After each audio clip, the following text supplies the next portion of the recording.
Morning everyone. Welcome to Unacademy UPSC Articulate YouTube channel.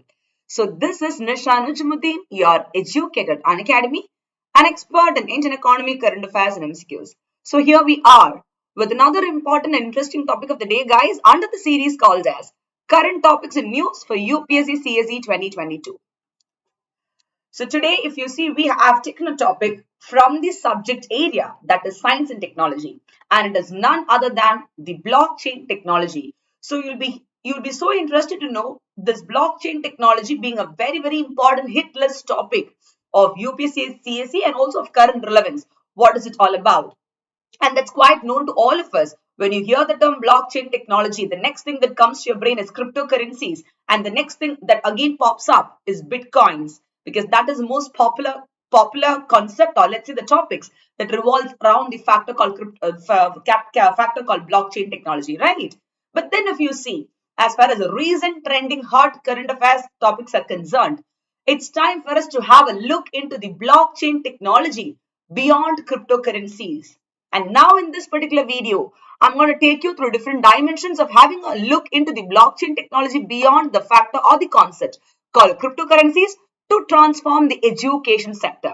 Do you think it is a need or a necessity? So people will think that need and necessity are the same thing. Need is something when you want to have something and that is quite making your need or desire or want a comfortable one. But necessity is something, it is a need and a required condition that you cannot be without having.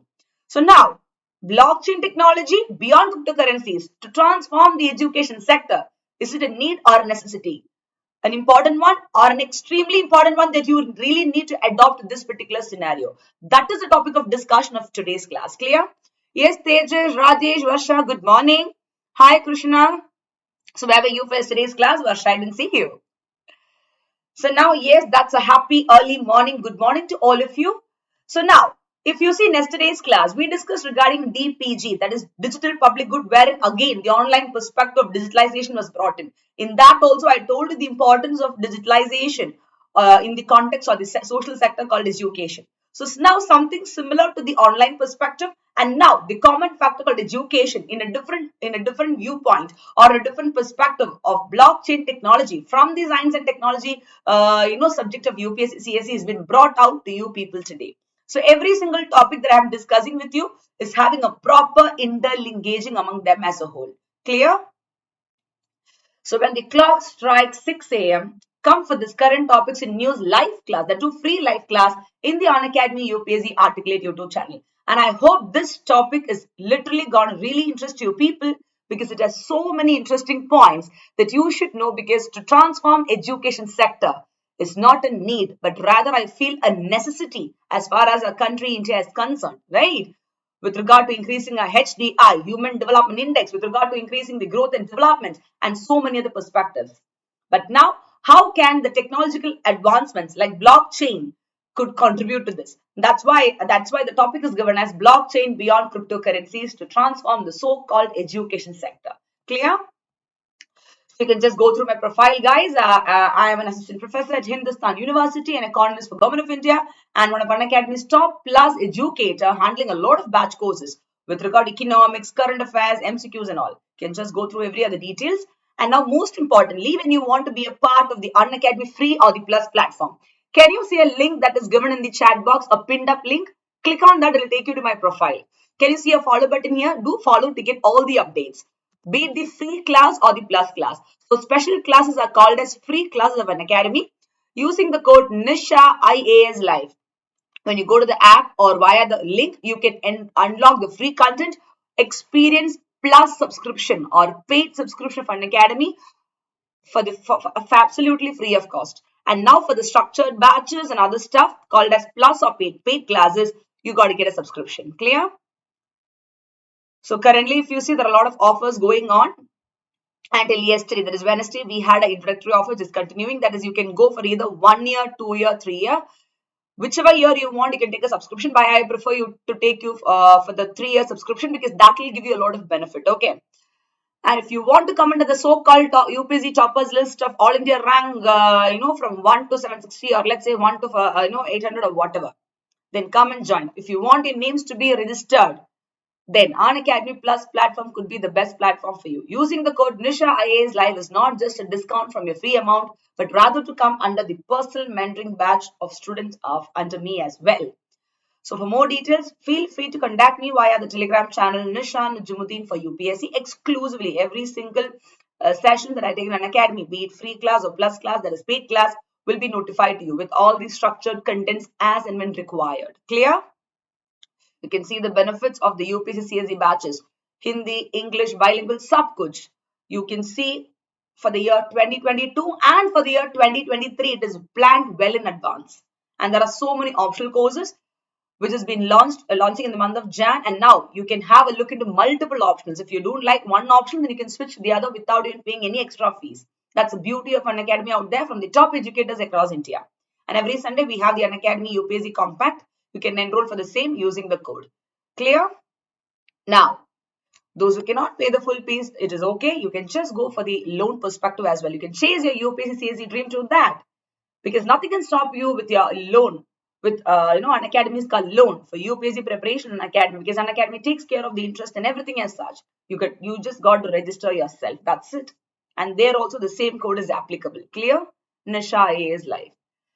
Now, yes, Varsha, ma'am, I want to take optional course subscription. Kya, ma'am, aapka guidance milenga by your code? Definitely, Varsha, you can use the code Nisha IAS Live. And I would suggest you to go for the iconic and along with the GS subjects for a better perspective. Optional plus GS together, you can go, Varsha. That will make it more, simplified. I mean, your preparation. Okay. Yes, Imanshu, good morning. Hi, Devadarshini.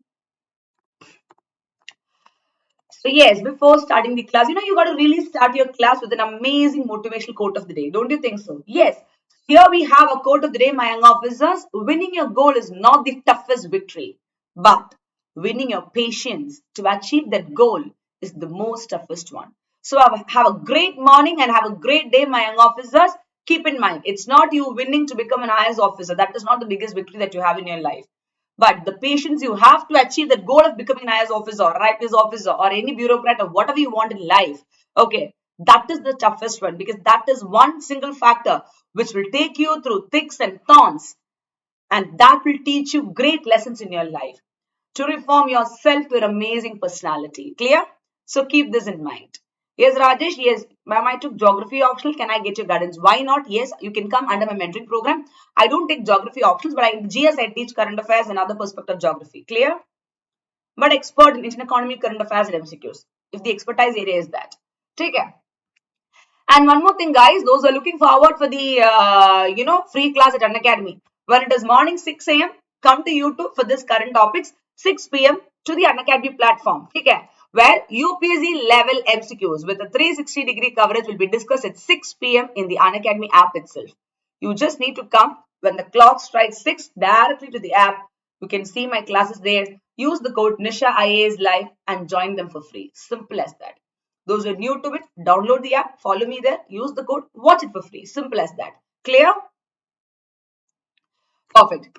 So yes, it's time for us to really get into the blockchain technologies. Don't you think so? Yes, I know that. So here we go, guys. Let's crack it. All ready? You should be indeed.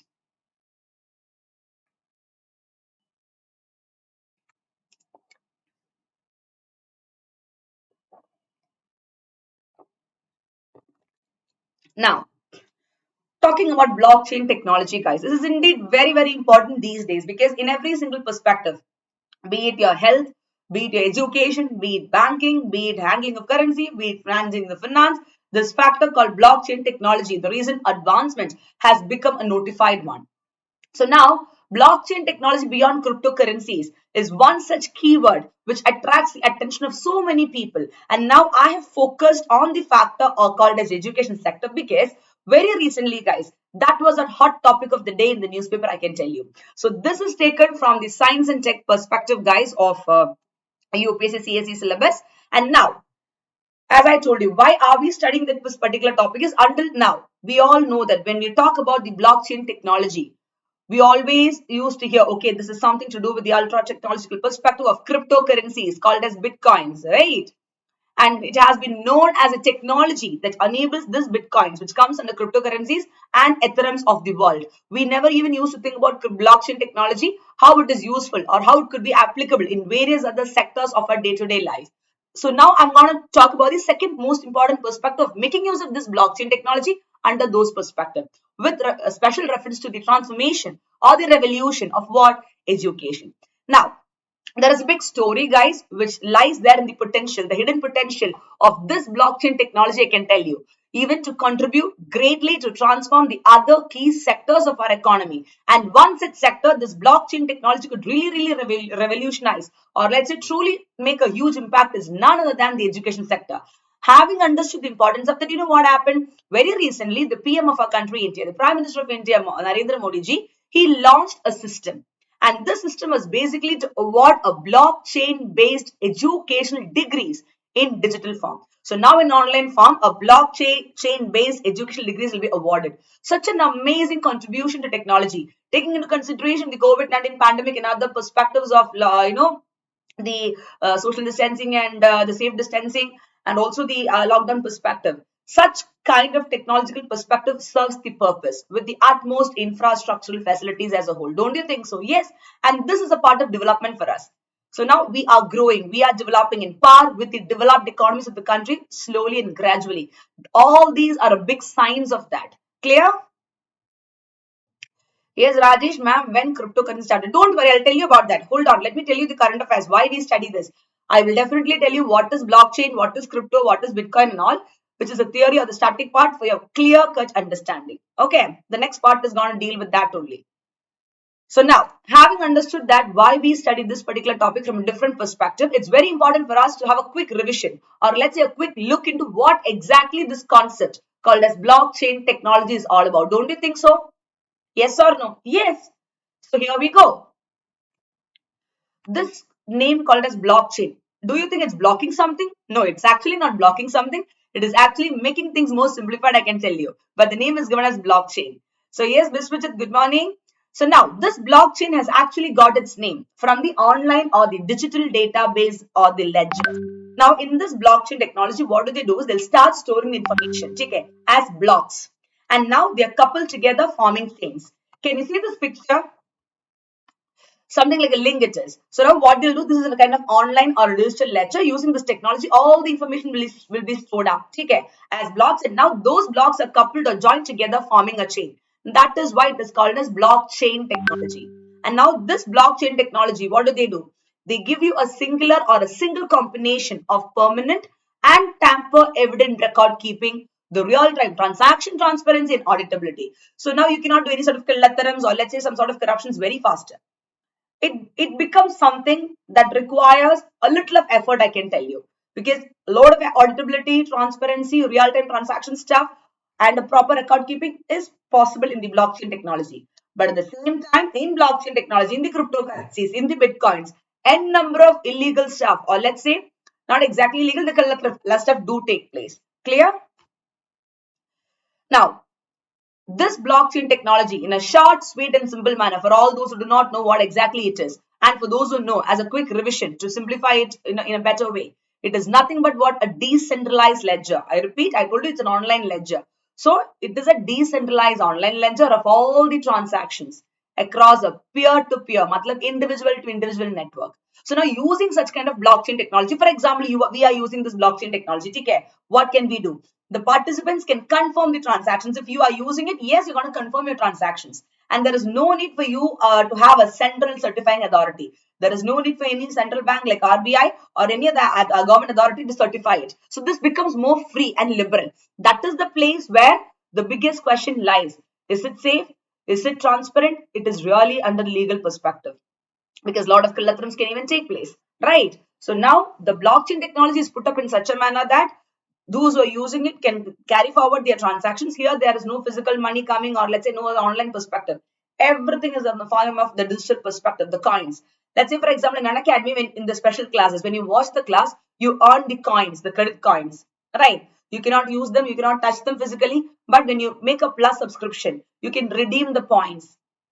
This, okay, so something like that. Only for that particular purpose, using that the domain will be able to utilize these coins of blockchain technologies. Clear? And there is no need for any central certifying authority for the usage as well.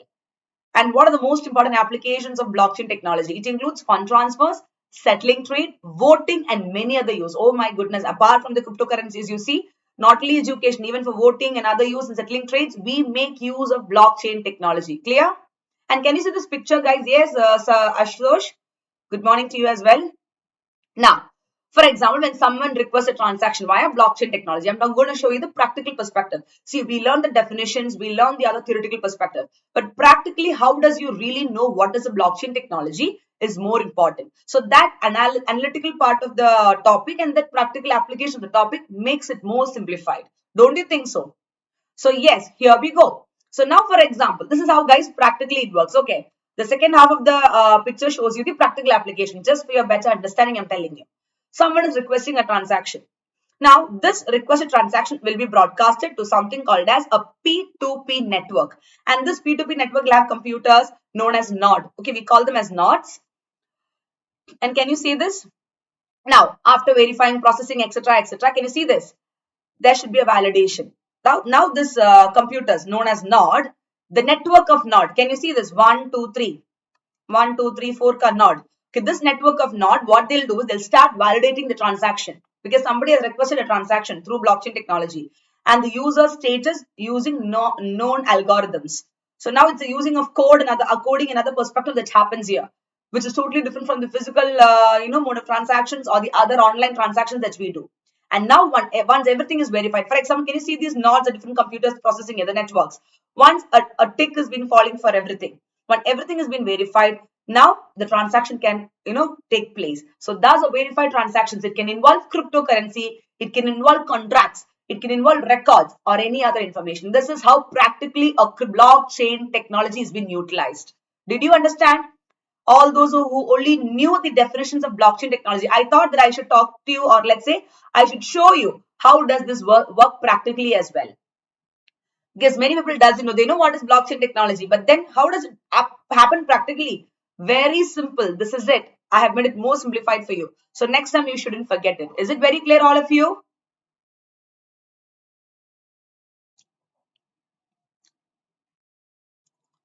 Yes?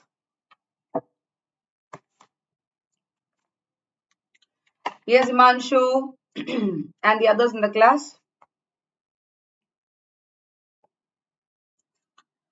Perfect. So now, talking about the applications of blockchain technology, it's n number, I can say.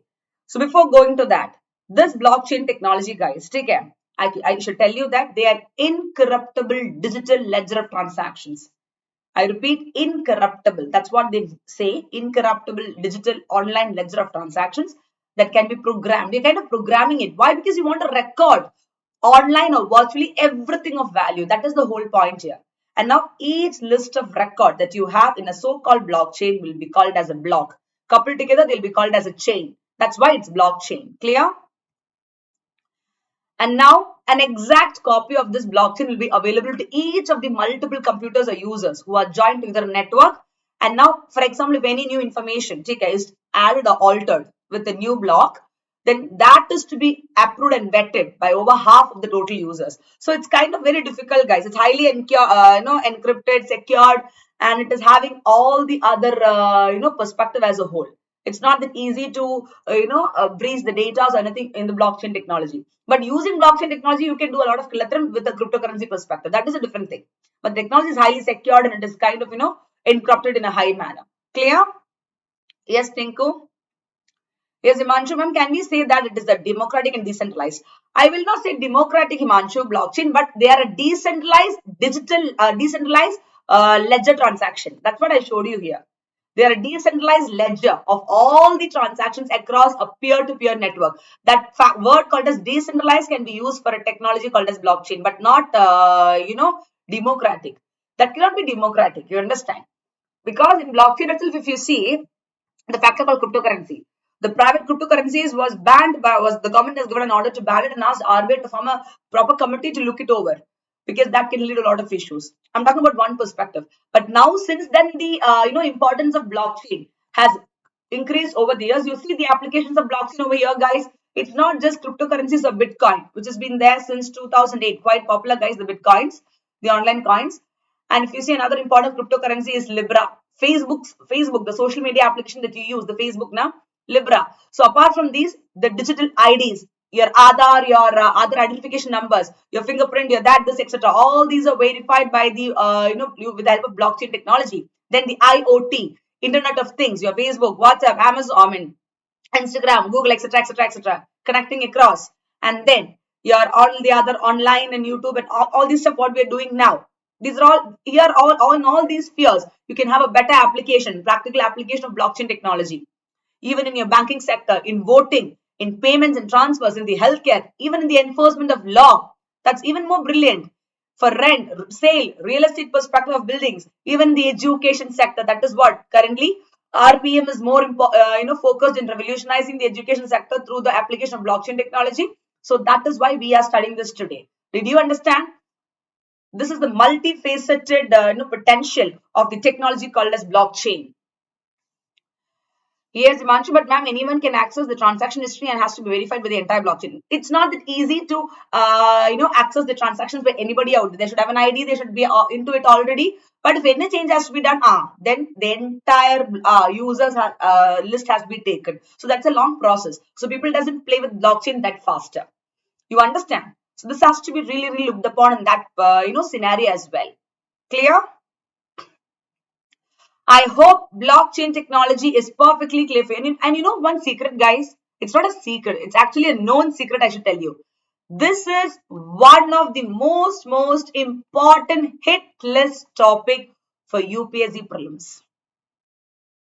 If you see the year 2020, you had so many questions from blockchain technology directly. I told you cryptocurrencies and Bitcoin is important, and all these comes under blockchain. Directly, you had a question from blockchain technology, and that was also as per the predictions which I said in the class as well during those days. So now, even today, I'm telling you under your hit list topic. Yes, blockchain technology, cryptocurrencies, Bitcoins, Ethereums, and now the various other applications of blockchain technology is very, very important hit list topic. So point out and make a mark on the same. Did you understand? So for the 6 p.m. class every day that I do in the free platform and I ask you questions, you should be able to answer. That's very, very important. Now let's quickly have a look into the man behind the scene of blockchain technology. Who is that? Who invented, guys? Can you see this picture? This great gentleman. He is the one behind it. So it is not a new thing. It's been since the year 2008, guys. Okay, that is why we say that Bitcoin was also popular since 2008-9. Not a new concept. But in the year 2019-20 and all, it was more popular out to the people, I can say. But it's been there for a very, very long time. So a person called as Satoshi Nakamoto. Okay, can you see him? So Satoshi Nakamoto in the year 2008 is the one who invented blockchain technology. And why did he invent it? Basically for the use in the cryptocurrency Bitcoin as its public transaction ledger.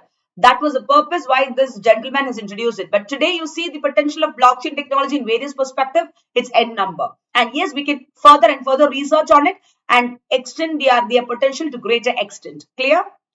And the aim or the objective of this gentleman called as Satoshi Nakamoto while developing blockchain technology was he wants to decentralize. So Himanshu, you asked me, ma'am, whether it is centralized or decentralized. So it's actually the word decentralized is highly fitting to blockchain technology because when blockchain technology was brought in, guys, let me tell you, the inventor was very particular. Satoshi was very particular that it is the aim is nothing but it's for creating what? The decentralized Bitcoin ledger. That is the blockchain. And through this, it will allow the users to control their own money. If you are a user, yes, you can control your own money. So there is no third party. For example, you want to make a transaction. Let's say, for example, I want to do a transaction to anybody in the class, to Rajesh, Himanshu, Tinku, or let's say Varsha, Deva, or anybody. Okay, for example. Now we go to Google Pay, we go to PhonePe, we go to Paytm. They're all third party applications. So you have an account in State Bank or Canara Bank or ICC or Axis or wherever. It's not directly the bank is doing for you. The bank have a third party application as well through which you're doing it. So somewhere the other, a small percentage of service charge is also going without your notice. So this so-called blockchain technology, if you see, the users who are using it, they'll be able to control their own money. So that no third party, not even the government, that is the point to be noted. Not even a central authority or a managing authority is coming, guys. Not even this government would be able to access or monitor it. So the privacy or the encryption or the security is high level. But then when the factor called not even the government, you got to really think, because too much of anything is also bad, don't you think so? But not even the government means now the so-called word, that is illegal use of it and improper use of it, can be more. And that also happened. And that's why all the private cryptocurrencies were asked by the government of India to get it banned. And RBI was supposed to form a, another committee to look it over. Clear? And it should come under the purview of the RBI's regulating authority as well, to prevent all these corruptions and illegal transactions. Clear? So that is with regard to the current affairs perspective of our country, India, which happened recently. But in general, this is the whole idea behind this blockchain technology. So hereafter, if somebody is asking you, yes, Ravi, good morning. If somebody is asking you what is a blockchain technology, you should not, forget to talk about these points. This is perfectly fine with regard to the static or the theoretical perspective with regard to what is a blockchain technology and the applications of it. Clear? I hope it is crystal clear for you along with the keyword. Now, another important background data of the same topic. If you see this, creator of Bitcoin, that is coming under blockchain, called as Mr. Satoshi, he actually disappeared back in the year 2011. And now, that time, he was leaving behind OSS, that is open source software, that the users of Bitcoin could update and improve. That was a great thing. So thus, the invention of this blockchain, I can tell you, for Bitcoin, made it the very, very first online or digital currency to solve the double spending problem. And that too, the most important celebrated or the highlighted point is you can actually use this Bitcoin being the first digital currency, guys, to solve all this double spending problem without the need of any trusted or a central authority or a central server. There is no government, there is no RBI, there is no other party monitoring party or authority coming into it. It's totally free or liberal. You understand? And thus this Bitcoin design, it has been an inspiration for other applications also, I can tell you. So this is a real background data with regard to blockchain technology. Did you understand, all of you? Is it very clear? Now, do you really think this blockchain is important? Is it more important or less important, or it's okay? Yeah, something that should go with the flow. Which option do you poll for? Is it okay? It's more important? It is less important? It should go with the flow. That's it. That's what the topic of the discussion is, actually need or necessity. Do you think it's a need or a necessity in this 21st century? Because it is beyond cryptocurrencies. So which one do you prefer, guys, now? The topic of discussion, need or necessity, the so-called topic, blockchain beyond crypto. Some are saying, Devadashri is saying very important, which means necessity. Indeed, yes, it is. You cannot call them as a need, but rather a necessity today with regard to the development perspective in the technological, sphere. Clear? Now, the importance, or let's say the significance of blockchain is nothing but this technology called as blockchain. Okay, using this, you can facilitate innovations, and that way you can spread them across a range of process and applications, which is requiring management, storage, retrieval, and safety of a huge, vast, and important information. So your security safety with regard to the information can be promised by this technology called as blockchain technology. And now these include, for point number one, management of important information pertaining to financial transactions, like the case of cryptocurrencies. Next, you can even apply this blockchain technology in voting, I told you, in the practical application perspective. So yes, you can even use them for electoral voting. If you want to maintain a proper medical records, yes, for the medical record perspective, you can apply blockchain technology.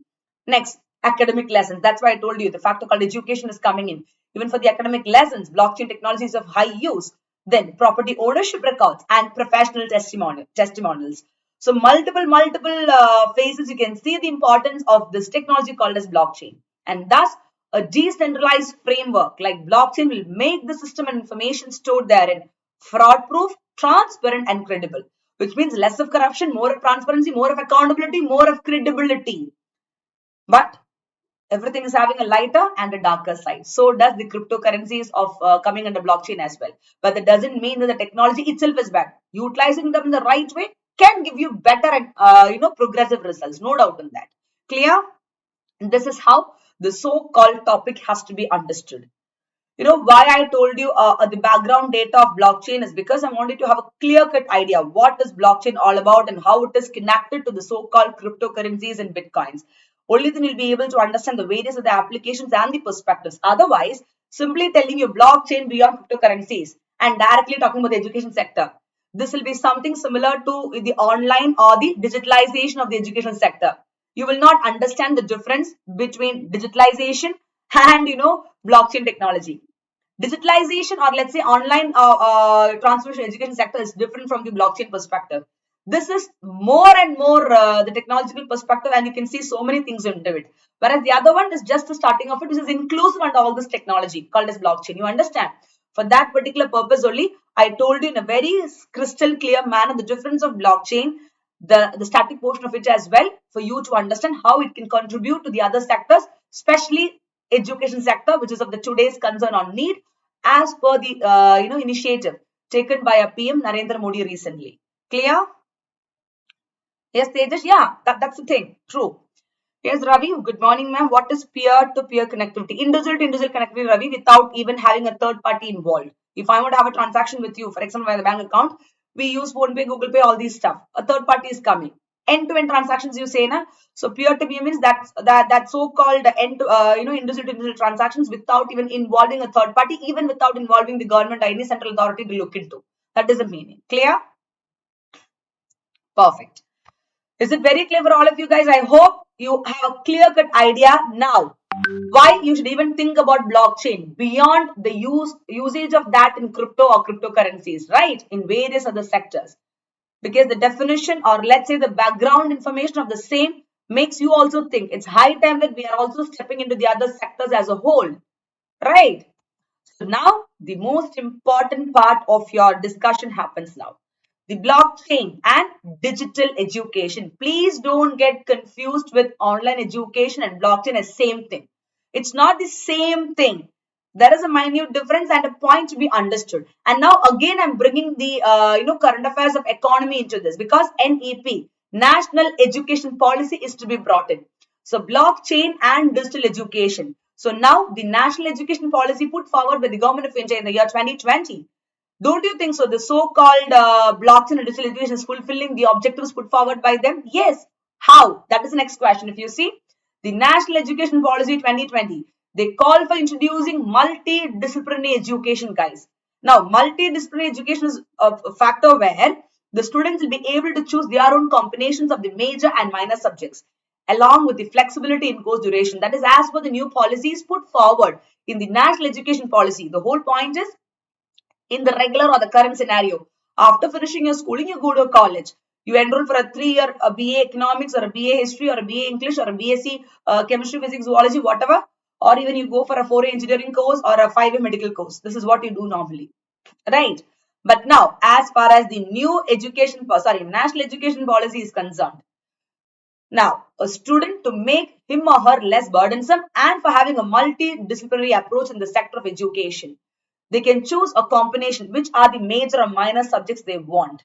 Like the so-called triple majors. If you see in our Hindustan University, we have something called as BA triple majors. In very, very prestigious universities, they follow international standard. Not every universities and colleges offers this triple majors concept, because triple majors is in a combination of different subjects coming under one particular degree course, okay, where you can get a degree, a graduate in all the 3 subjects together for a wider perspective. Okay. So now you become more knowledgeable as well, I can tell you. So now it's an international style, and that international style has been followed in very few universities in India. And one of the prestigious universities where I am also working, guys, Hindustan University. Why I told this is in Chennai is because this is something where in Hindustan Institute of Technology and Science, they are very particular in this triple major courses. It's very, very of international standard, and that is again in par with the NEP, guys. And triple major is there for a long time. And now when the NEP has introduced this, it is actually adding advantage to such kind of universities who's promoting it. You got the point? That is the whole idea. So now BA triple majors will consist of, let's say, economy, political science, and law.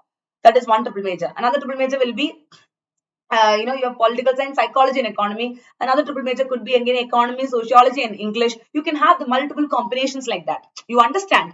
So now here also different major subjects which you want and minor you can choose. And flexibility. For example, you joined this year.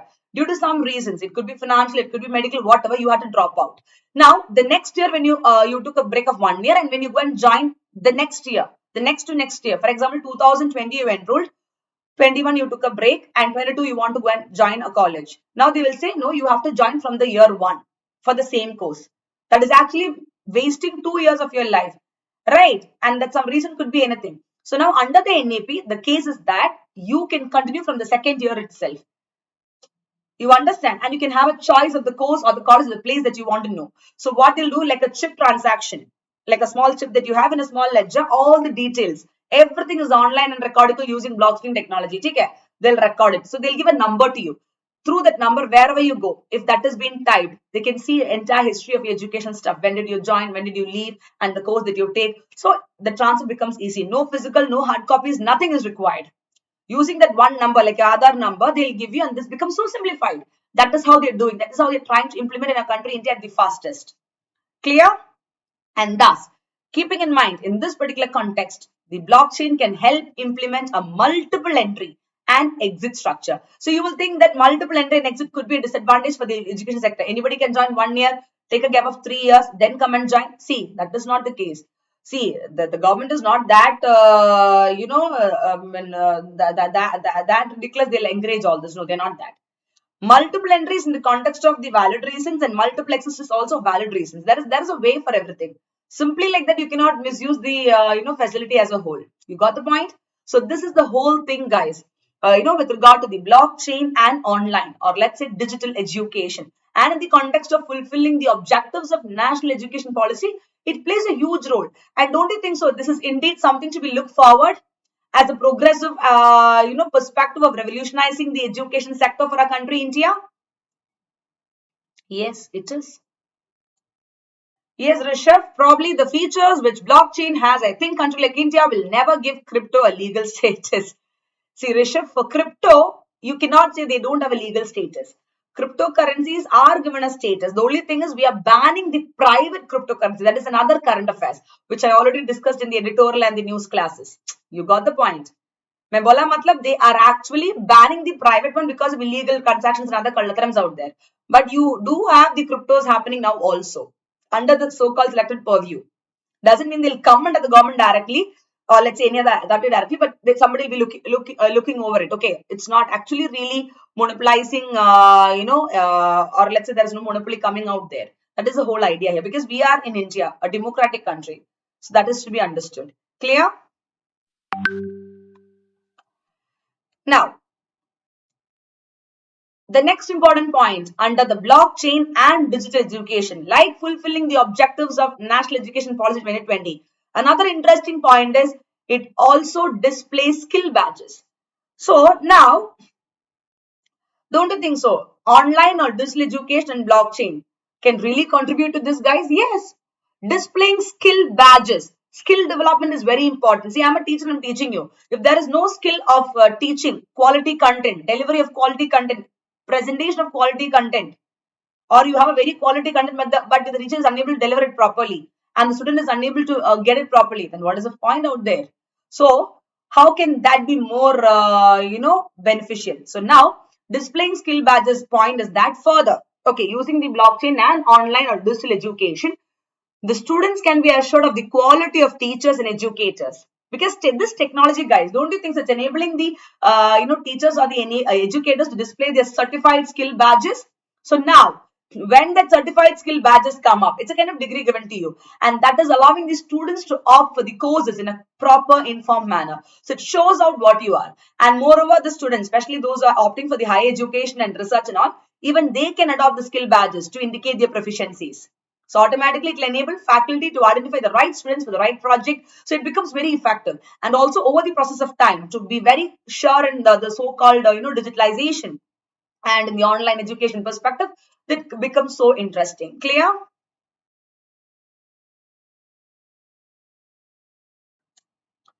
Yes?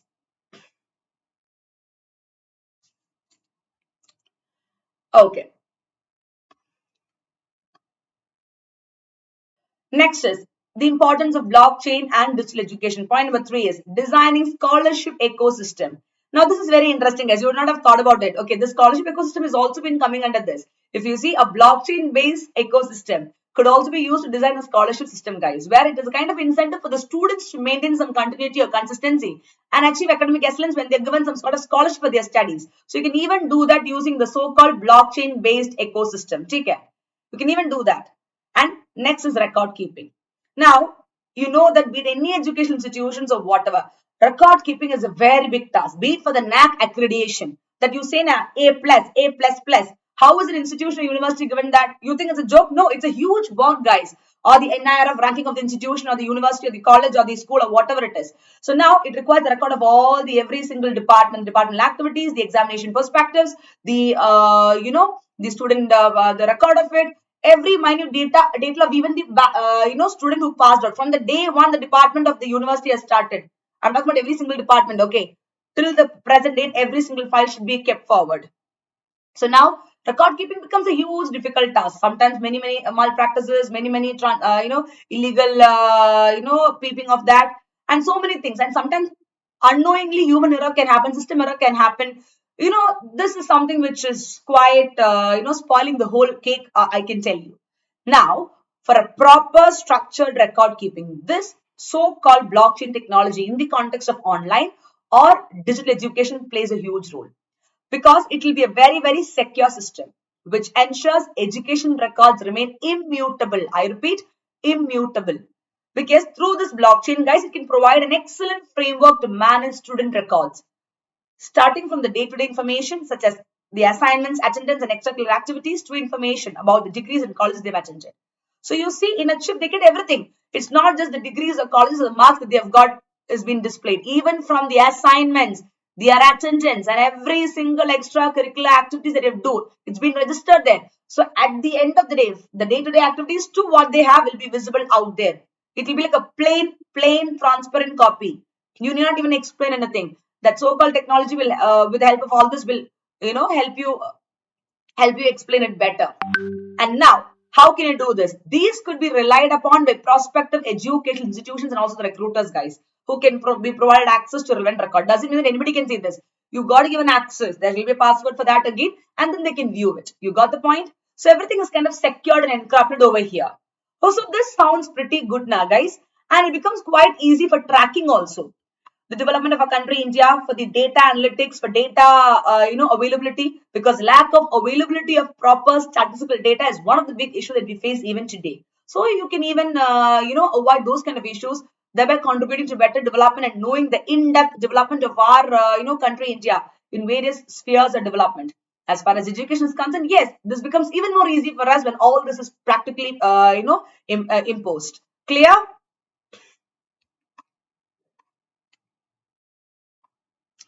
Next is monitoring faculty performance. This is very important. See, it's not about this in education. It's not about the students again. Faculty or teachers or educators are people who have to really contribute 200% more of what a student should contribute. A student may contribute 100%, but a faculty or a teacher or educator should give 200 because we are training them with quality education. That is not a joke again. So now monitoring faculty performance to improve it is very important. And yes, this blockchain and digital education serves the purpose. So now through this blockchain ledger, what they'll do is they'll provide a timestamp, okay, and tamper-proof record of all the faculty performance, which consists of the evaluation of students, the number of students opting for the elective. That is, if you see in some universities, when one particular faculty will give you an launches an elective, okay. Let's say, for example, when I launched the elective, this happened in my university. It's like when you launch an elective, okay, the meter increases for enrollment like anything. It doesn't mean that it should be, they should belong to your own department as such. Anybody can opt an open elective. So the number of enrollments will increase, but there's a limit of 30 or 50. It cannot be even 100. Even if they permit 100 also, it cannot be 500 and 1000 when the enrollment goes. You understand? So now this shows the quality of the faculty as well with regard to the content delivery, teaching delivery and everything. And also the mentoring and the molding of the faculty or the educator towards their students. So now to know about the real faculty performances and to know about the research, output and publications and all, you can really have such kind of technology. And now what you'll do is collecting all this information. These records could be linked to the faculty appraisal, that's the educators or teachers or faculty appraisal system. thereby ensuring greater accountability. So nothing is done for free, or no sort of collaterums or corruptions is coming up. Or most importantly, the partiality or the biasness, which normally happens everywhere. Come on, that's a reality, guys. If you see most of the education institutions out there, what is happening?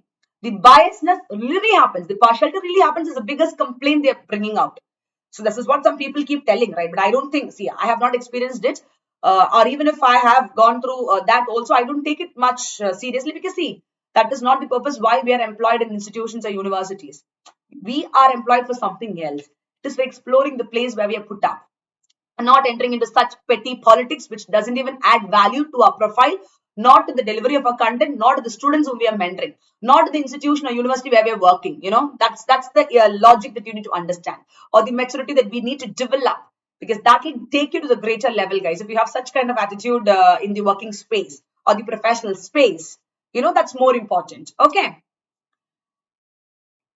So now for the greater accountability, again, you can use this. Yes, Tejish. Next, learner-centric model. How can this learner-centric model be there? Now, using blockchain in education sector, believe me, it will definitely and automatically lead to a truly learner-centric model, where it will not be like the learner or the student. Like, for example, you are the learners, right? You are not just receivers, but also the co-creators.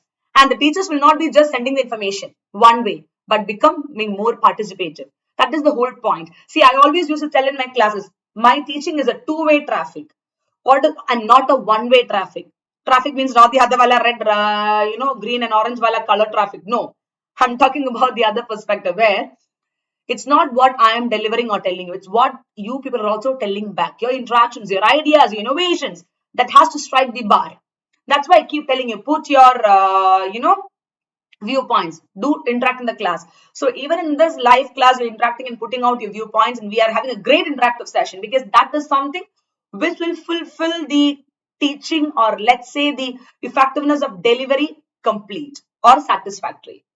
See, anybody can come, sit and talk for hours and hours. Whether the learner understood or didn't understand, that is not their concern, they say. And they will say they will understand. They have to just listen. No. Accept the viewpoints. Let the children talk. Let the students talk. Let the people give it out. And now encouraging and kind of discussing in a proper diplomatic way, or let's in a proper structured way, will serve the purpose. And also, more participation is very important. Doesn't mean that some teachers, what they do, they'll go to the university, they'll give an assignment. Okay, you write and come. And then they say, for the sake of participation, you come and present that. What nonsense. That is not the real participation. Okay. The real participation is like every single day in the normal sphere when you will take a class, like how we interact in the class. There they can talk directly. And if you see some softwares like MS Teams or Moodle or Google Meet or whatever, you can also talk instead of chatting. So now, even if it is online also, see, you are able to express your viewpoints. Let's say, for example, a topic of discussion is going on. So when the teacher is posing the questions every now and then, as the class is going on, they're putting their viewpoints, they're telling their opinions, they're telling what they know, we are correcting them, we're kind of taking it with the flow.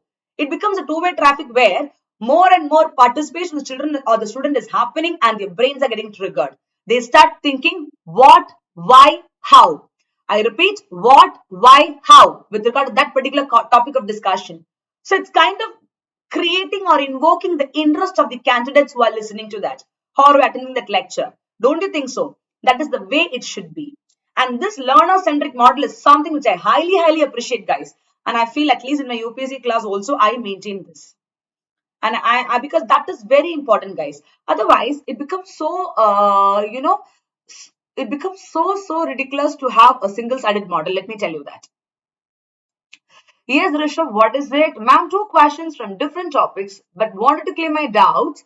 So I'm asking you. One, for inflation, measuring inflation, GDP deflation, we take WPI CPI. Rishabh, we take consumer price index as of today after the 2016 MPC committee, Monetary Policy Committee, which was headed by Urjit Patel. Okay, that time he was the deputy governor, not the governor. That time it was taken because that measures the real living standard of people, because it is retail perspective. Next question, what is the difference between headline and core inflation? Headline is top inflation, top level inflation. Wholesale price index was called as headline inflation before. Now, since it is changed to CPI, CPI is called as headline or top line today. Core inflation doesn't take into consideration the most important products like energy and food items. But in a country, India, both are taken into consideration. So core inflation deals with that. They will measure inflation except these two perspectives. But in Western country, that is not a big deal. But in a country, India, and taking into consideration the energy and the food essential items like food, food measurement is very important. Measurement in the context of price ranges, I mean. That's called as core inflation. It's clear?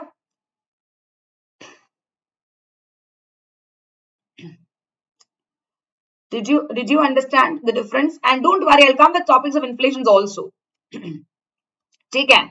So it will be kind of easy for you.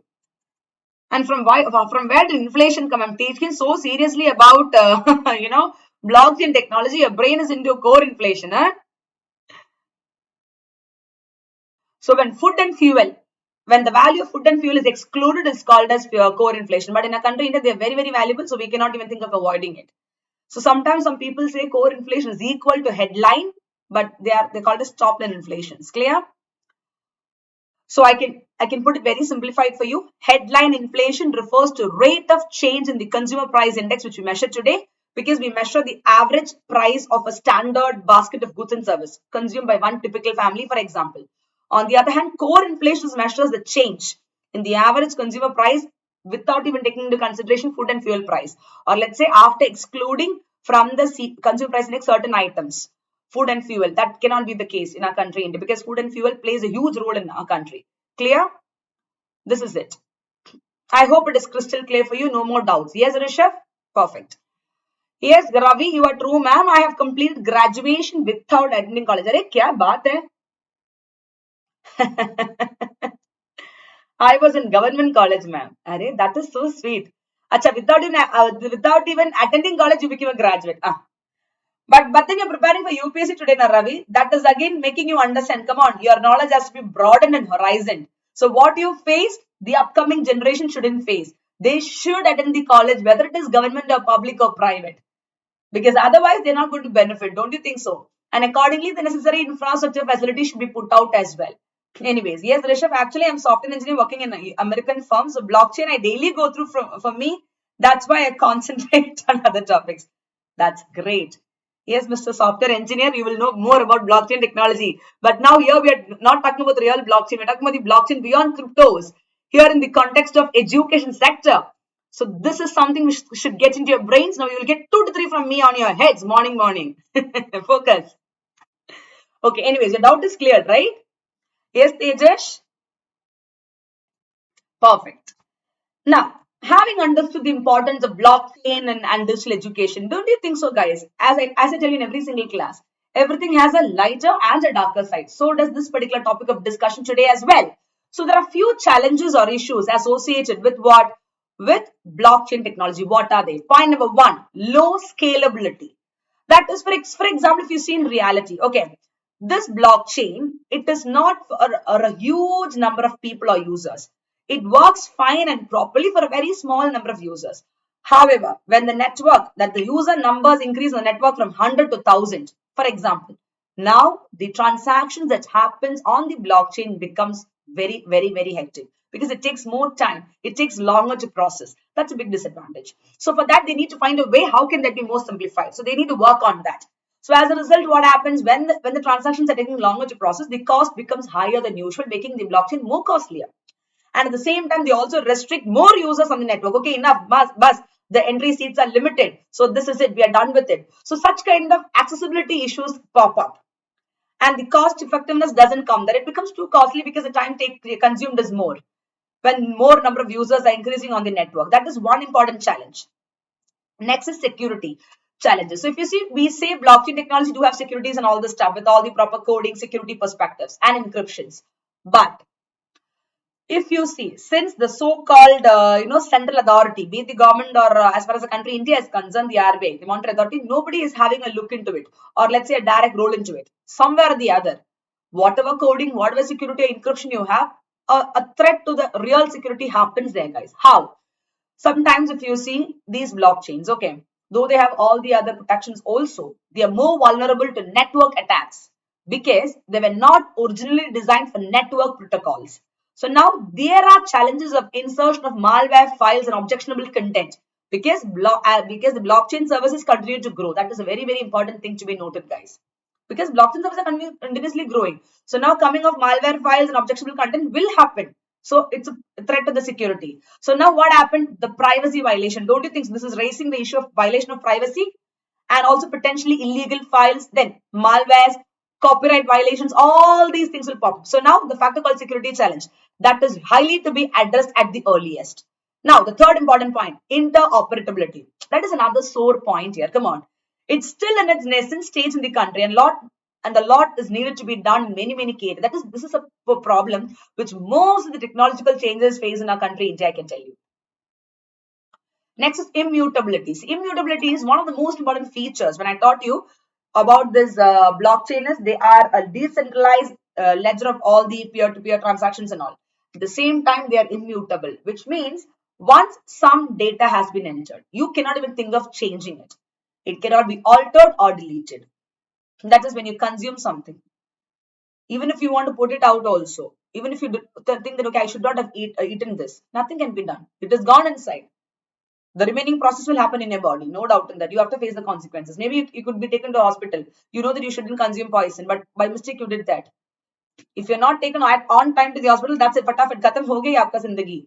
So you cannot alter or delete anything out of your body at that time. It's not a machine as such. Similarly, when you enter any data in the blockchain, believe me, it cannot be changed. That is altered or deleted. So this is a huge challenge, I can tell you. It poses a huge challenge because they're eliminating the possibility, guys, of modifying the student record for legal purpose. That is, for example, you are entering the detail of a student. Okay. Sometimes one mistake happened, or let's say some change has to happen. So let's say, for example, a student didn't write the internal examination 1, but wrote 2 and to internal examination 2 and also the university exam. Now, in such kind of scenario, you know what happens? When there is a retest option given and now the data is entered and logged up, you cannot even think of adding the marks there of the retest because the child has given a test again called as retest. So automatically it is for a legal purpose, or let's say, for example, any other purpose, nothing could be done. So that becomes a loss for the student at the end of the day. Clear? Next is lack of technology expert. That's a big challenge, guys, because see, all these technologies there, but how many of them knows to use this is very important. And if you see in the current regulatory environment, Indian developers, okay, that is our developers over here, software developers, we do not have the ability to develop an open blockchain solutions at scale. I repeat, open blockchain solutions at scale. Not everybody. Technological experts are lacking here. And the very big example is there in our class itself. You see, Rishabh is working for American company. Why Rishabh is not working for Indian company? He will say, ma'am, no opportunity, unemployment issue. And most importantly, salary package is good there. So we are migrating or we're working there. Hannah, Rishabh? I was just joking. Anyways, so it's a reality. See, a lot of blockchain professionals, guys, they are migrating rapidly to countries with more friendly regulations and not much of, stringent rules and stuffs. So it becomes more easy and, a kind of brain drain is happening. I repeat, a kind of brain drain is happening, my young officers. All the good brains of our country is really getting, diverted, right? As a result, come on, our country, India, the emerging economy, India's ability to benefit from jobs, capital, that is money, local innovations, inventions, and positioning is all curtailed or decreased without the talent ecosystem in place because everybody is migrating. So what happens? And you know something? If you see the year 2021, though pandemic and other perspective has put us down also, okay, we were really progressing, and the FDI, the next related current affairs is foreign direct investments for our country, India, was really increasing. And the third sector of the economy called as tertiary sector, we were getting huge investments from other countries through the concept called as FDI, guys. And if you see, the highest number of FDI has come up in the IT, information technology and software sectors to our country, India. So now it's coming for us. So now when at one side, when brain drain is happening, come on, how we'll be able to even benefit from jobs, capitals, local innovations and positioning, guys? Because the talent ecosystem is not in place. If that was there, then this could not have been the issue. You got the point? Now, what you can do? See, talking about the problem doesn't make a sense at all. What can be done for this is the next topic of discussion. So now the suggestions or the way forward, which I feel is point number 1, addressing related concerns. So now go back to your challenges. You saw the problems of challenges. So wherever addressing is required should be done then and there. With regard to the adoption of blockchain in this field of education, I'm talking. So now the adoption of blockchain in education. Believe me, it could help improve the efficiency of the so-called education ecosystem. And through this, you can maximize or optimize what the use of human and physical resource. So when you keep doing this, what happens? A lot of concerns will come up. Okay, what about the privacy, data privacy that we have? What is the cost that we need to do for it? Will it be more costly? What about the scalability? Now, scalability is very important. The first challenge is that because it takes a long time. When it takes a longer time to process, when more users data has been entered, now it restricts the other people. And at the same time, it becomes very costly. So the whole point is, you have to address all these things and also the integration with legacy systems.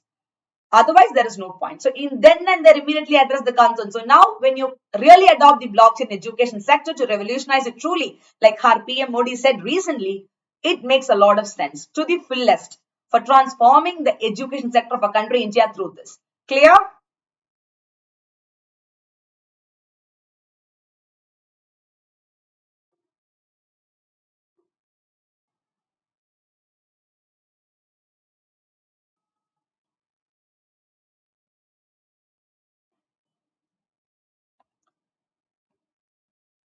Yes, Tejish and Rishabh, you guys are very busy discussing regarding the GDP and GNP. Good. I'm very, very happy to know that. People started thinking economically after attending the economic classes. Rishabh is working in America, being an Indian. His remittances will come under GNP. Yes, you're true, Rishabh. Gross national product, not in GDP, because he is not within the territory of a country, India. Good. Good that you started thinking in all these things. Brilliant, brilliant.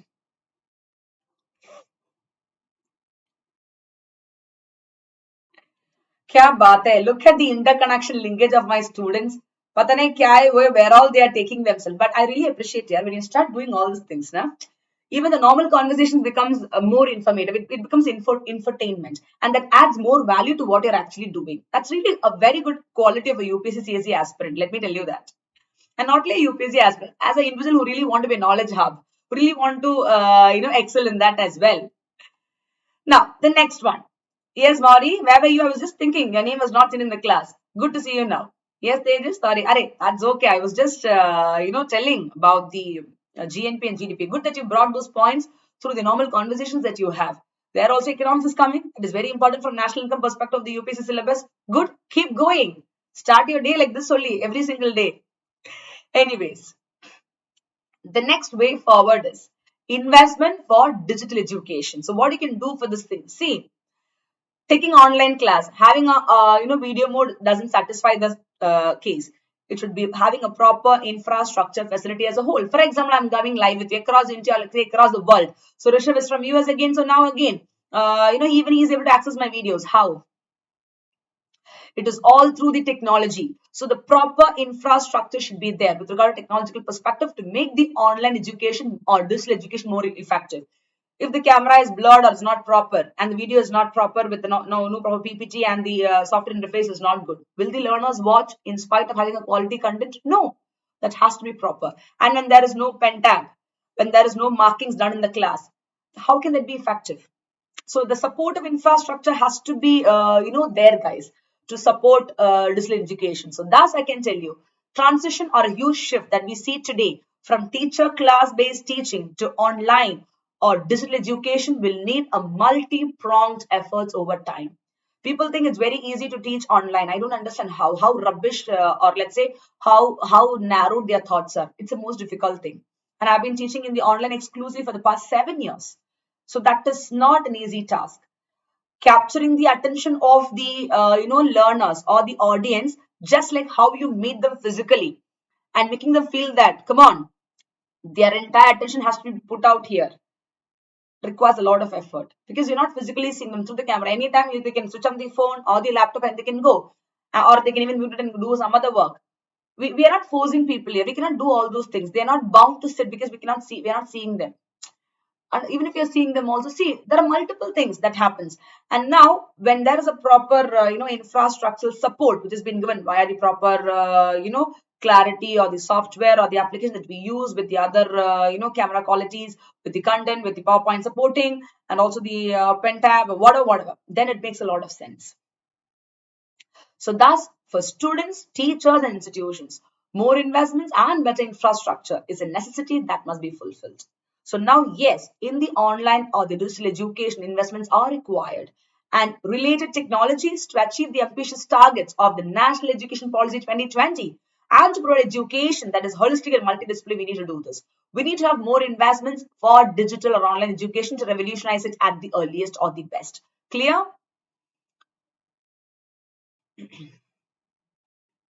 Yes, they just right, ma'am. In physical class, students are bound to listen. It's not bound to listen. At least they're forced to sit.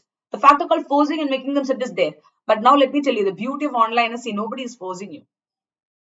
Even if you're forced to come also, see, in the college classes, you need to open the videos in the MS Teams or in the Zoom or Google or whatever classes you do.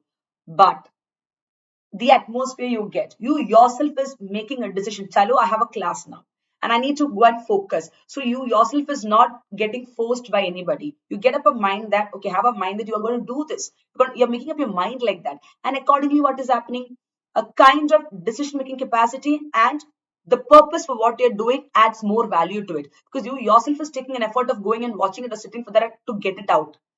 So you are kind of pushing yourself more if you really want to attain, progress. You got the point. That is pushing a person by force and you yourself pushing yourself to do something. The result is n number. Maybe I can push you, come on, study, do that, do this, guide you for a civil service and on. Of course, maybe your progress can be 70%. But when you yourself think that along with the push I give as a teacher, it will be 100%. Because their hard work and smart work and self-confidence and self-evaluation comes there. That is the whole point. That's why I keep telling you the 3-letter word called as YOU has a great meaning in it. Has a great meaning in it. Believe me. Clear?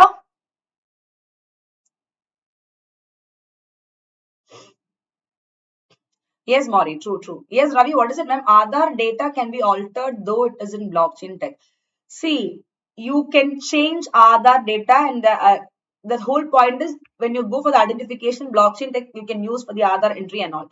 But in that application stuff, Aadhaar, you can change your address, you can change your, other name or whatever if it is required. But you cannot change your Aadhaar number. In the blockchain itself, there is editable versions and non-editable version. So in the non-editable version, their record to be maintained forever. Okay, you cannot even think of changing your Aadhaar number. You tell me, can you change your Aadhaar number? Once it is given, it's given once for once and all.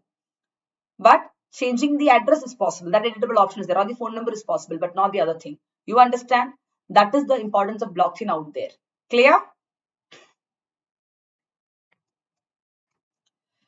The next important way forward for the blockchain technology in the field of education to make it more effective and impactful is creating a robust DEE with blockchain. What is DEE? Digital education ecosystem. There are several aspects, guys, to making a robust digital education ecosystem. Point number one, have a very good content development. Guys, content is very important. Copy pasting from somewhere is not the case. You are developing your content. Now, the delivery of the content. Even if you are going to, have a newspaper analysis. Okay. The content is already going to the newspaper, you're going to analyze it. So the way you present, the way you install, and the way you kind of put forward the information in a proper structured way, that is something, believe me, is going to create a huge revolution in the minds of learners with the support of all the technological perspectives. You understand? That is what you should do. So now, to have a robust online or digital education system, content development. Then teaching, OB method of teaching, I will say, outcome-based education concept. So the 3C ultimate mantra developed by me again as for economics was that content plus comprehensive comprehensive perspective plus 20 current affairs. That is the 3C stands for the content understanding. That is, what is the fundamental concept? The fundamental concept, it is like the fundamental concept understanding plus connecting them with the comprehensive syllabus of that particular topic and then connecting them with the trending current affairs. So 3C is the ultimate mantra for success for any single subject out there, especially for economics. So the same thing should come in teaching also. That is, when you study something, what is it all about? Why are you studying that?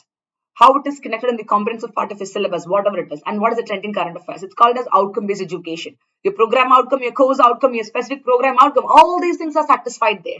You understand? Then evaluations. That's true. The online evaluations. Grading, attendance recording, so the software is called as ERP and all, then achievements, certificates, degrees, diplomas, sub kuch like that. So it's creating a very wide digital education systems to be stored, all these data to be stored then and there. And if you see the stakeholders like education institutions, the prospective employers, mentors, and certification agencies, all these can be integrated into a DEE, that is digital education system, ecosystem. Clear? And at the same time, don't you think so, guys, to have such a kind of DE ecosystem with regard to the education with blockchain, there is an inherent need for more secure and foolproof system. See, when you have a very, very secure and a foolproof system, guys, automatically you can track the students' academic activities and you can provide the required information to all stakeholders, that is the education institutions or the prospective employers once the student finishes graduation and go for the employment, and to the vendors and also the certifying agencies. Clear? It makes the education sector as a whole highly revolutionized, and also the employment sector, because once they finish the graduation, whatever they go for the employment perspective, so even there it has been reflected. Clear? Yes, Rishabh. Ma'am, one day take this topic, effect of linking Aadhaar with voter ID. Noted, Rishabh. What you do is put the same topic in Telegram and WhatsApp as well. I will just make my do this. Don't worry. Effect of linking Aadhaar with voter. So let me see under which heading it comes and in which way I can take it as a current topic of the news. Okay, I will do that. Don't worry. Yes, vocational training should be highly focused on. Rishabh is saying. That's what I said. Yeah, very true, Rishabh. That is vocational, matlab the practical wala training. You know, vocational or the practical training is the need of the hour. Let me tell you that. It's very, very important indeed. No doubt in that. Clear?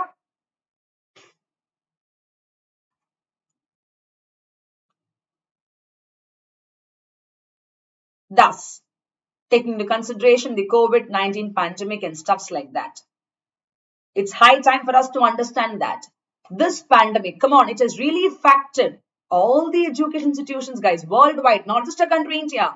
And it seems like the so-called widespread use of digital or online technology in education is here to stay. Yes, it is. Now, we are in online only for a long time, for a period of time, that is different. But then, when you see the education institutions, be it the schools or colleges, when they are absolutely transferring to the online perspective, the whole scenario changes. And as far as the pandemic situation and the economy situation is observed and viewed, people are relying on the same only, no doubt in that. Because the other physical classes, it's not because we do not want it. The situation or the circumstance is such that it's preventing us from having it. So what do we do? You got the point. So that is another point to be understood. So thus, with better investments, technological expertise, and government interventions, I should tell you that the so-called blockchain technology, which we have been discussing all throughout, has the potential and the impact to write a new chapter in the field of digital education, or let's say online education. Yes, that is 101% true. So now it's high time that beyond cryptocurrencies, okay, blockchain beyond cryptos makes a huge sense. So my question to you people was, blockchain beyond crypto, need or necessity? Now you tell me which word aptly suits it. Is it a need or a necessity? It was a need before the pandemic. And as the time progresses, it will become a necessity, we can say. But now, taking into consideration the pandemic situation worldwide, it is a necessity to cope up with what such kind of situations and not to hamper the quality of the education. And as far as the country India is concerned, it is a necessity for us, no doubt in that. Do you agree to this, guys? The choice is yours. Express your viewpoints. Very, very important. So now this is being taught to you to make you understand what exactly it is. You understand? So don't forget to put forward valuable feedbacks, my young officers. We are done for the day with an interesting topic, that is blockchain beyond crypto to transform the education sector, need or necessity. So now once the class is done, in the comment box, put your valuable feedbacks. Very, very important. Clear? And those who missed 1, 2, 3, 3 parts, which started on this, Jan 10th, the playlist is available. Go and watch. The topics were monetary policy report. Second was should minimum age, that is raising the legal age of marriage to 21. The third topic was digital public good. And the fourth topic of today is blockchain technology beyond cryptos with regard to education sector transformations. Clear? So different dimensions, different subjects, and different hot current topics of the day is what we discussed early morning. We start our day 6 a.m. with the so-called fresh topic, guys. And that's actually instilling a lot of things into your brains. Now tell me honestly, do you really love this early morning class or you feel sleepy? Maybe 1 or 2 days you'll be like, okay, a little of sleepy because you have to wake up in the morning if you're not used to it. But now how do you feel? This is the 4th day. If it is early morning or late night, we'll come, ma'am, because you are UPSC CSE aspirants, है ना? That is the whole point. Wonderful. Yes, Rishabh is saying necessity but won't be implemented, sure. No, it will be. No, Rishabh, it is, because national education policy is on the roll, so it has to be implemented. Your AICT and all, and the UGC and every other regulations, they are very particular about it. The government is very particular in our country, India, to make education highly revolutionized. Yes, the others in the class. So yes, Tejish, ma'am looks same energetic anytime in class, morning to evening. Thank you for that. That is because I love to teach. That is why. That is, teaching for the sake of teaching and loving to teach is different. Two different things, that is why. And as a person, I'm like that. Okay, Tejish Singh, which motivated us. Oh, kya baat hai? That's amazing, yaar. Yes, Deva, I'm so active, wake up early in the morning. Wow, that's great, Deva. That's what I told you. Early bird catches the worm. That is really true. Very true. Try this and see. So I'm so happy that the energy that the vibe that I've spread out to you people is really getting into your brains, even without seeing me physically in the physical classes. Good, yeah. That's a great George. Come on, digital education, digitalization with the help of technology is really serving the purpose. So that's a kudos. Let us embrace all these digital perspectives, yeah, because it's creating a huge impact in spite of not having the physical classes. So that's a great go and kudos to us as well, right? Yes, Ravi. This session of yours is so helpful in answer writing on current issues. Yes. This is, see, though I say this for prelims also, believe me, this is exclusively useful for the mains as well, because prelims, the topics can come. But then when you want to go for a mains answer writing, all these lectures will be very, very useful, because you can actually copy the exact slides also and write as an answer, because it's given a structured manner. It will give you better points also, because issues, challenges, way forward, conclusion, that is a pattern of answer writing. The same way only I'm doing, so you automatically get trained with that. And that will contribute to make your answer writing also very, effective for the main perspective of civil service. Clear? Yes, Ashtosh? Perfect. So yes, don't forget to follow me via Telegram, Nisha Nujumudeen for UPSC. Go and Google it out. My name, you get it. And now, 6 p.m. I repeat, 6 p.m. Let me show you something today.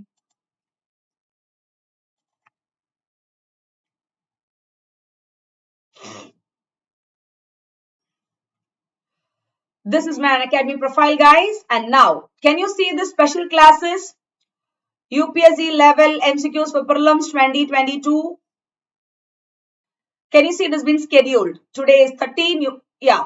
So you have it in 14, 15, 16. It keeps going like except Sundays. But Sunday also now I'm bringing a new series for you people.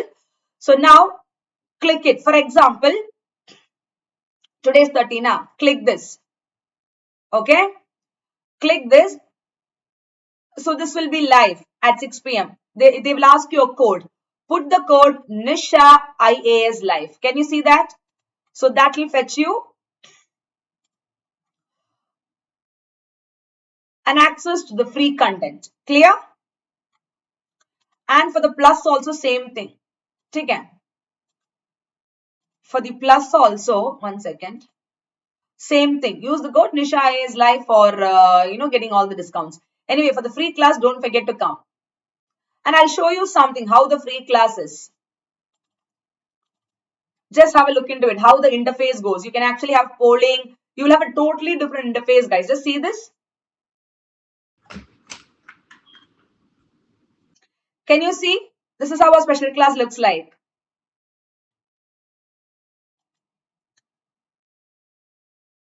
Easy Articulate YouTube channel. I'm one of the top educator, rank number 1 for all the YouTube videos out there. Early morning 6 a.m. I am the only single person to start a class in the channel, and we have started from today.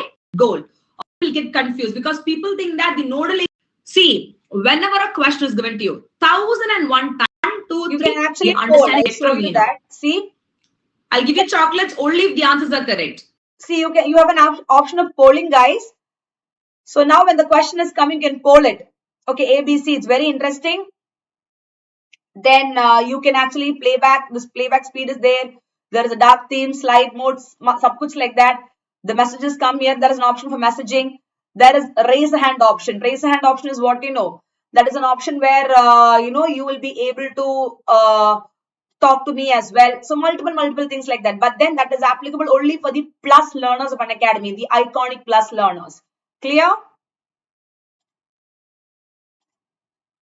Perfect. Here's Rishabh, how to join this. Rishabh, you download the Unacademy app. Okay. Download it, get it registered with your name and your name and phone number. Now go to UPSC CSE, follow my profile there. You are there in my Telegram, right? You get all the links of my video. Today 6 p.m. There'll be a link. They'll ask you a code. Nisha IAS Live. Put that code, you can watch it for free. Simple as that. Yes, Tarun Kumar, good morning, ma'am. I'm BTech first year student. Please suggest me book for the start preparation. Please suggest me. Yes, Tarun, definitely. In the next class, do come. I will definitely help you with that. And for the preparation, start with NCRT as simple and the newspapers analysis. That is very, very important. Clear?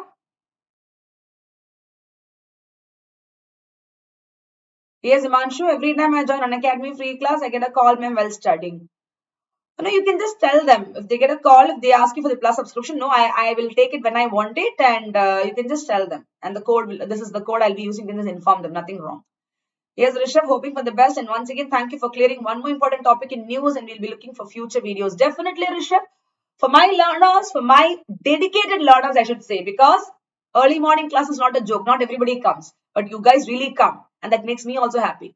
Definitely, the kind of topics that you people want will be taken into consideration. And there's an exclusive Telegram and WhatsApp as well. I will add you all. Let me figure it out. You just go and Google Nisha Nujumudeen and Telegram. You get my link, Nisha Nujumudeen for UPSC Telegram. You can join in that. Clear? From there, I'll add you all. Don't worry. Himanshu, come for the special classes. I pinned the link of my Telegram in special classes. So directly from the link, you can join. 6 p.m. you come. Take care. Oh, you guys never knew that the Unacademy app has a class. Oh my goodness. Come on, you guys can really, join for the same as well.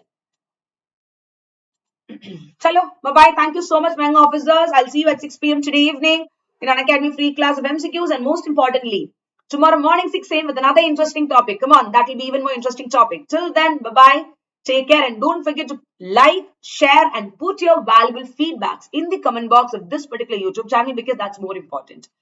The comments of you people, the feedbacks of you people will make me understand what you really need, the upcoming topics that you need, how do you feel after taking the lectures, be it the topic or the content or any of the perspectives, how energetic you feel, or what is the real thing that you felt through these early morning classes, and also that is actually pushing us as a teacher to keep working more on it. You understand? So don't forget. Chalo. So bye-bye. Take care. Have a great start of the day. Have a great Thursday, my young officers. And remember the quote I have told you as well in the beginning of the class. What was that? Winning your goal is not the toughest victory, but winning your patience to achieve that goal is the most toughest one. Keep this in mind and have a great start. Bye-bye. Thank you. Take care and Jai Hind.